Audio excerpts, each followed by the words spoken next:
안녕하세요, 박미수 박사입니다. 항상 구독해 주시고 좋아요를 눌러 주셔서 진심으로 감사드립니다. 저는 이제 저희 병원에 오는 환자분들에게 이제 건강 관리를 위해서 몇 가지 이제 과제를 이제 드리곤 합니다. 그 중에 가장 많이 드리는 과제 중에 하나가 근육을 늘리자. 자, 혈당이 잘 조절되지 않으신 분들, 혈액순환이 안 되시는 분들, 여기저기 많이 아프신 분들, 그리고 면역력이 떨어지신 분들, 자, 그런 분들 다 잘 살펴보면 그 근저에 근육의 부족이 있거든요. 근육의 부족이 원인이 되기도 하고 근육의 부족이 결과로서 나타나기도 합니다. 그런데 이게 본인이 이제 근육의 문을 닫아 버리신 분들이 있어요. 그 근육의 문이 닫혀 있으니까 근육 안으로 영양소가 이제 공급이 되지 않는 거죠. 자, 근육이 얼마나 중요한 조직입니까? 우리가 가고 싶은 대로, 우리가 하고 싶은 대로 몸을 움직이는 운동기관이기도 하지만 또 우리 몸에 온갖 충격이 이렇게 주어졌을 때 그것을 또 막아내고 방어해주고 그다음에 흡수해서 큰 충격이 내장으로 이렇게 들어가지 않도록 해주는 쿠션 역할, 그리고 뼈와 뼈, 관절과 관절을 이어주는 염색 역할 등의 역학적 기능을 수행하기도 하지만 기초대사량의 분산이죠. 그래서 근육이 부족하면 살이 찌게 되고 우리 몸의 어떤 신진대사가 안 되게 됩니다. 그 다음에 가장 중요한 우리 몸의 에너지를 저장하는 중요한 에너지 저장 창고입니다. 근육 역시 에너지를 저장해서 우리 몸이 필요할 때 꺼내 쓸 수 있게 하죠. 그리고 근육이 또 그 자체로 저장된 에너지 바탕으로 폭발적인 운동 에너지를 내기도 합니다.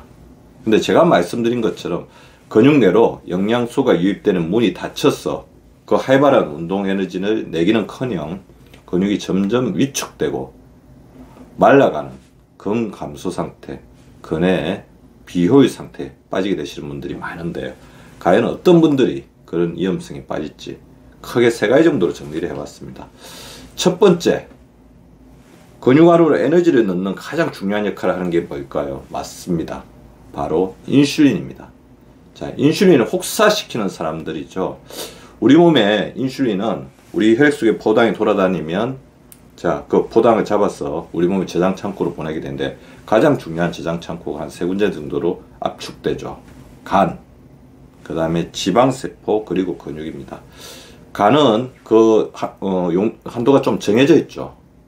그리고 지방세포는 너무 늘어나면 우리 몸에 해를 끼치게 됩니다. 염적 인자를 굉장히 많이 만들어내죠.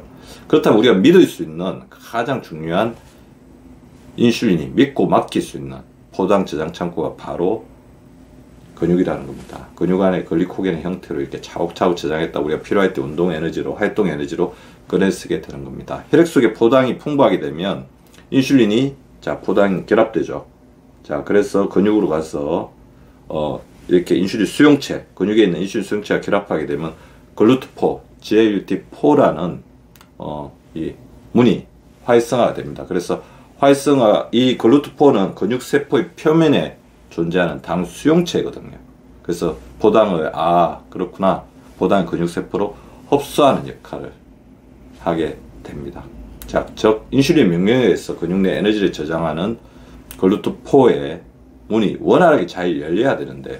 근데 인슐린 기능이 떨어지게 되면 당연히 인슐린이 제대로 이렇게 명령을 전달하지 못하니까 근육 내로 수월하게 에너지가 저장이 되지 못하는 거죠. 따라서 우리 몸이 인슐린의 명령, 인슐린 제시를 거부하는 그 상태를 뭐라고 하죠? 인슐린 저항성 상태가 되면 근육 안으로 에너지가 제대로 들어오지 않게 되는 그런 것입니다.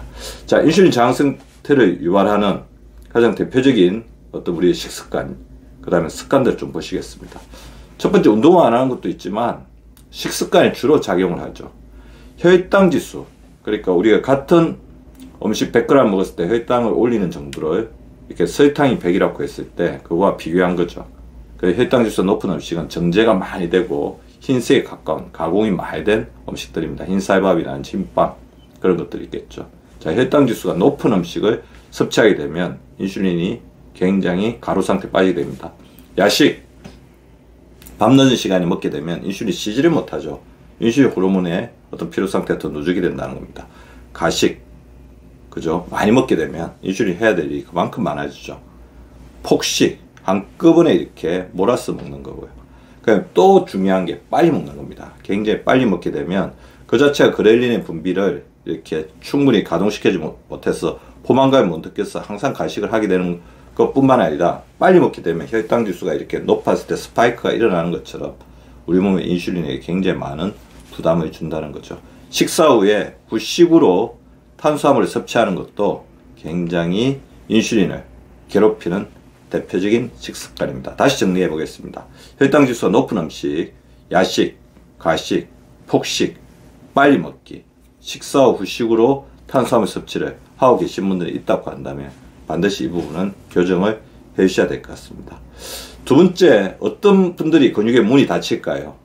바로 유산균과 식이섬유가 만들어내는 시너지 효과를 이용하지 못하는 사람들입니다. 아까 인슐린이 글루트포를 활성화시키는 것처럼 우리 몸이 또 글루트포, 근육으로 들어가는 문을 활성화시키는 또 하나의 또 물질이 있는데요. 그게 바로 단세 지방산입니다. 자, 단세 지방산은 SCFA, 숏체인 패티 애시드라고 하는데요. 프로바이오틱스가 올리고당이나 식이섬유를 만났을 때 만들어내는 대사산물로 근육 안으로 혈액 속에 포당을 이렇게 집어넣어서 글리코겐으로 만드는 작용을 합니다. 글루트포를 똑같이 추동시키는 역할을 하게 되죠. 이렇게 되면 달리기능, 근육의 달리기 능력, 근육의 수축력, 근육의 힘이 증가하게 되는 거죠. 자, 그래서 식이섬유 섭취, 그 다음에 유산균의 부족, 이런 분들이 글루트포, 그러니까 숏체인 패티애시드를 만들어내는 능력이 떨어지면서 글루트포의 기능이 떨어지게 되는 것입니다. 그래서 제가 최근에 유산균 섭취라든지 식이섬유 섭취를 잘 이렇게 하시도록 말씀드려서 그 부분을 좀 늘리신 분들이 근육이 많이 늘었어요. 그렇게 이야기하시는 우리 환자분들, 구독자분들 굉장히 많은 것 같습니다. 세 번째는 아까 유산균 식이섬유하고도 같이 결합이 돼 있는 것 같아요. 그리고 이게 알게 모르게 또 우리 탄수화물 섭취에도 영향을 미치는 식습관, 어떻게 보면 영양소 섭취 습관인데 바로 수분 섭취입니다. 수분 섭취가 부족하게 되면 문제가 굉장히 심각하다고 할 수 있는데요. 자, 근육은 신경에 의해서 조절을 받게 되죠. 근데 이 신경이라는 것은 신경전달 물질의 어떤 그 이동을 통해서 이루어지는데, 이 신경전달 물질을 제대로 하는 데 있어서 가장 중요한 작용하는 게 바로 수분과 바로 전해질입니다.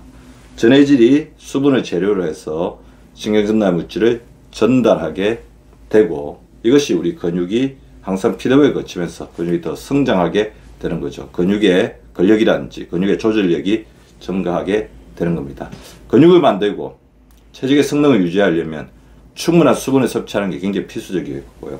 제가 항상 말씀드린 것처럼 운동할 때는 빠뜨리지 말고 적절한 수분 섭취를 통해서 혈액순환을 원활하게 하고 피로물질을 잘 씻어내는 것이 중요합니다. 자, 그렇다면 정답이 나왔죠. 제가 말씀드릴 때 근육의 문이 고장나지 않고 잘 작동하려면 인슐린을 아끼고 보호하는 천천히 거꾸로 식사법. 자, 밥 한 번, 반찬 한 번이 아니라 채소 한 번, 고기 한 번, 밥 한 번, 채소 한 번, 단백질 한 번, 밥 한 번, 이렇게 식사를 해주시기 바라고요. 자, 그리고 내 몸에 맞는 유산균, 마이크로바이옴도 자기 몸에 맞는 궁합이 있습니다. 그리고 파이토케미칼이 풍부한 식이섬유를 충분한 물과 함께 섭취한다입니다. 자, 오늘 제가 말씀드린 원칙들을 잘 실천하셔서 근육의 문이 100세까지 잘 작동되는 여러분들 되시기 바랍니다. 감사합니다.